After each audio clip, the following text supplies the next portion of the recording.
Hello. How you doing? Hope you're keeping well. This is the second week of London Film Festival, and I got an industry pass to the festival, so I'm seeing two films today. One is called Giant, and the other one is the Bruce Springsteen movie. I'm doing a video of all the films I saw at the festival, so I'll share that separately. But today, as I prep to go out, I want to talk about friendships, adult friendships. First of all, rest in peace to D'Angelo, who passed away yesterday. Was it the day before yesterday? At 51. 51 is so young. Love to his family, his children, and everyone who loved him. It's like when people close to your age or younger die, you just, Jesus Christ, 51 is too young. He was born on the 11th of February, 1974. Some people just live so many lives in their short life. 3 albums. What a genius, what a gift. And he's out. That's it. And even though we know that dying is part of life, the longer you live, the more you experience the dying of your loved ones, or people you know, or even people who you don't personally know but have affected your life in one way or another. Got me thinking about our collective grief when somebody who is huge, larger than life dies. Like a gifted person like D'Angelo or Michael Jackson, or remember when Prince died, and the collective grief that we feel, and everyone online is talking about and sharing videos, which is a way of, healing and for us as a collective. But I just think about that. For me, when somebody like that dies, as some of you know, I tear up at the drop of a hat. But then it's like I'm tearing up for my own grief as well as for the people I love who have passed on, and it's not easy. Then can you imagine his close family, his son, especially his son who he shares with Angie Stone, which means he's lost both parents within the space of 8 months. That's crazy stuff to have to deal with. Bless them, man. Oh, yeah. So friendships. On the internet, you see a lot of people, at least I see a lot of videos talking about I don't need nobody and I live alone. And look, I'm not talking about people who have no choice but to be alone. I'm talking about people who by choice want to be alone, which is good, which is their right to be alone.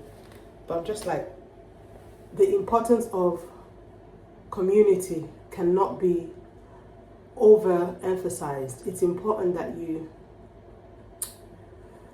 friendship is important, community is important.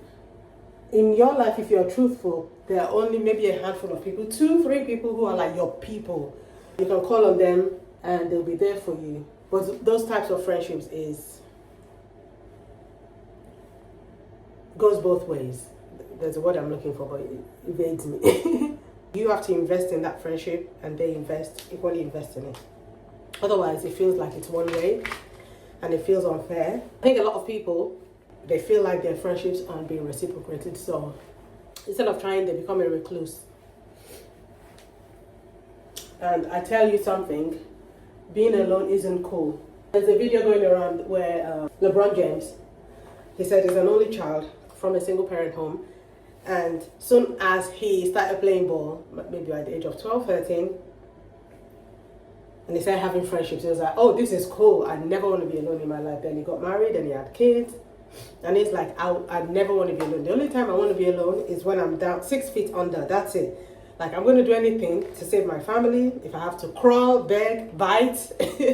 Being alone is not for the faint of heart. And it doesn't mean that you have no alone time. You have your time when your social battery, I have those moments as well. When my social battery is all done and I've had enough, I need a moment for myself. But when it comes to like doing life. And it doesn't have to be a romantic partner. It could be a community of people. Actually, your friendships will last you longer than your romantic partner sometimes. Because if you live longer than your husband, wife, boyfriend, those friends are going to be the one to be with you, to help you, to be there for you, to be there for your children if you have children. Or if you don't have children, those friendships are going to be there for you when you need them. And you be there for them when they need you. Like I said, it goes both ways. You know, one thing that used to grind my gears was that when people got married and they just disappear. I don't know if this is a cultural thing. Share with me in the comments. I know for sure, like, I grew up in the church and in Nigeria. Then when I came back to the UK, I joined a local church. And when you come to that age where people start getting married, it's usually like in your late 20s, 30s, like all your friends around you start getting married. People start getting married and people start disappearing and you start losing friendships. I used to find that so strange. Like, what? Like, you separate yourself from everyone else because you have a husband? And then when they have kids, then they disappear as well. I understand that children take a lot of time, but you still have to invest in your friendships because that's for you as well. I met with my friend. Maybe I'm thinking about friendship because I met with my friend Emma for lunch yesterday. Yesterday or day before yesterday? What's today? Anyway, 2 days ago, yeah, I met up with her. We met up for lunch. And we haven't seen her in a long time. But we're always like chatting because she just had a new baby as well. The last time I saw her, she was maybe like 7.5 months pregnant. So now she's had the baby like 3 months ago, and now we met up for lunch. And she dropped the baby with her husband at the house. And she's like, yeah, let's meet. We're going to make it happen. And this is a friendship I met when I was working at a production company years ago. And I actually interviewed her to assist me in my role. And now she's become an amazing, production accountant herself. But we just remained friends. And I think we remained friends because her dad's birthday and my dad's birthday are the same.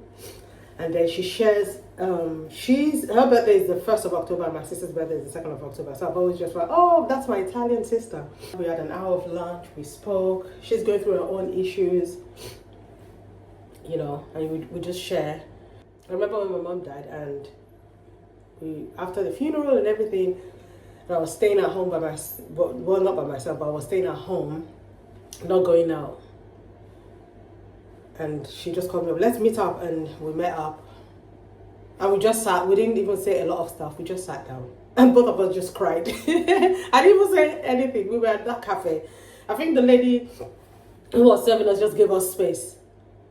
You just had that moment. I didn't have to say anything. She didn't have to say anything. She just sat there and cried with me. And then we wiped our tears and we ordered breakfast and we ate. I just, sometimes friendships it's just that. Somebody there not to give advice, not to tell you how to grieve, not to tell you what to do, just to listen to you. And she's had a moment where she will tell me stuff and I just sit down there and cry with her, which was what happened 2 days ago, So you need those friendships.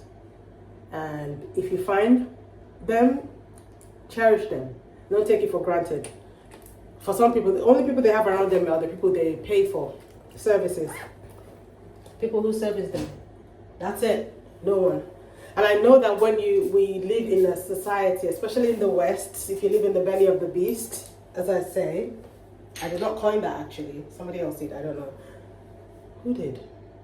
But if you live in the belly of the beast, especially if you're coming from a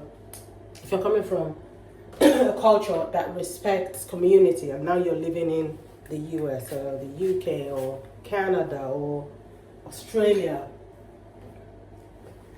where everyone minds their business, it can be very difficult, but you have to still carve out time to meet with friends, to have a phone call, FaceTime, meet up one-on-one.